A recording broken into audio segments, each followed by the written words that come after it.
ಮಾಡಿ ತೋರಿಸ್ತಾ ಇದ್ದಾರೆ. Now let's see after the arrival of smartphone.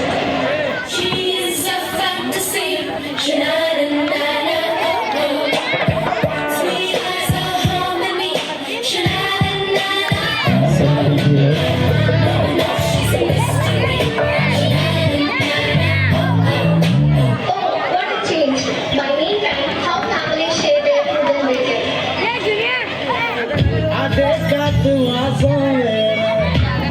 ಎಲ್ಲರೂ ಹೋಟೆಲ್ ಕೂತ್ಕೊಂಡು ಊಟ ಮಾಡೋ ಸಮಯ ಮೊಬೈಲ್ ಇರೋದಕ್ಕಿಂತ ಮುಂಚೆ ಎಷ್ಟೊಂದು ಸಂತೋಷದಿಂದ ಸಮಯ ಕಳೀತಾ ಇದ್ವಿ.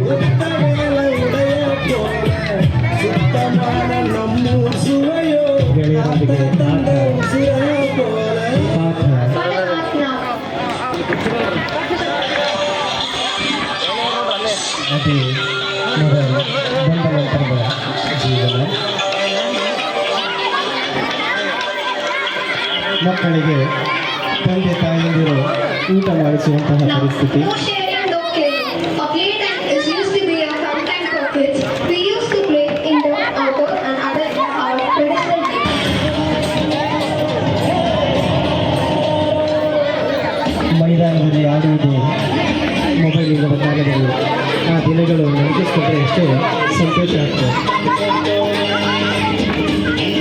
ಲಗೋರಿ, ಖೋಖೋ, ವಾಲಿಬಾಲ್, ಫುಟ್ಬಾಲ್ ಇಂಥ ಆಟಗಳೆಲ್ಲ ಕಣ್ಮರೆ ಆಗ್ತಾ ಇದೆ. But now, how we are playing? ಈ ಆಟಗಳೆಲ್ಲ ನಾವೆಲ್ಲ ಕೇವಲ ಮೊಬೈಲ್ನಲ್ಲೇ ಆಡ್ತಾ ಇದ್ದೀವಿ. ಪಕ್ಕದ ಮನೆ ಮಕ್ಕಳ ಜೊತೆ ಕೂಡ ನಾವು ಮಾತಾಡೋಕ್ಕೆ ಟೈಮ್ ಇಲ್ಲದಷ್ಟು ಬ್ಯುಸಿ ಆಗಿದ್ದೀವಿ ಅಂತ.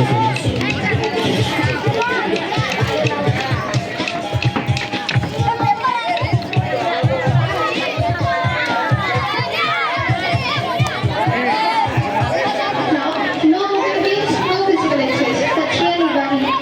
Now, let's see about how they consider their moral values.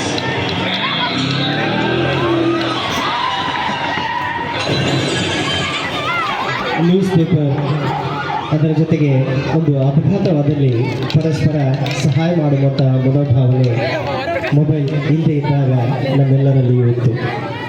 ಅದೇ ಮೊಬೈಲ್ ಬಂದ ನಂತರ ಯಾವ ಪರಿವರ್ತನೆ ಆಯಿತು ಅನ್ನೋದನ್ನು And now, how they are considering their moral values.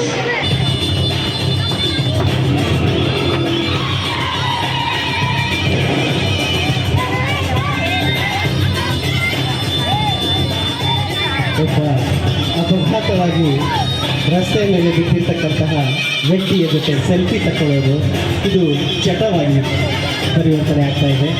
ಯಾವುದೇ ರೀತಿಯ ಕನಿಕರ ಕರುಣೆ ಅಂತಕ್ಕಂಥದ್ದು ನಮ್ಮ ಮನಸ್ಸಿನಿಂದ ದೂರವಾಗ್ತಾ ಇದೆ. That's not good. ದಯವಿಟ್ಟು So we ಇದು conclude that a student ಅತ್ಯುತ್ತಮವಾದಂತಹ ಪಾಠ that the student ನಮ್ಮ ಜೀವನಕ್ಕೆ ಆಗ್ತಾ ಇದೆ. I saw a list of students who are distracted by mobile phones. Their studies and other useful activities are destroyed by the mobile phones. I request you to ಜೀವನಕ್ಕೆ mobile ಬೇಕು, ಆದರೆ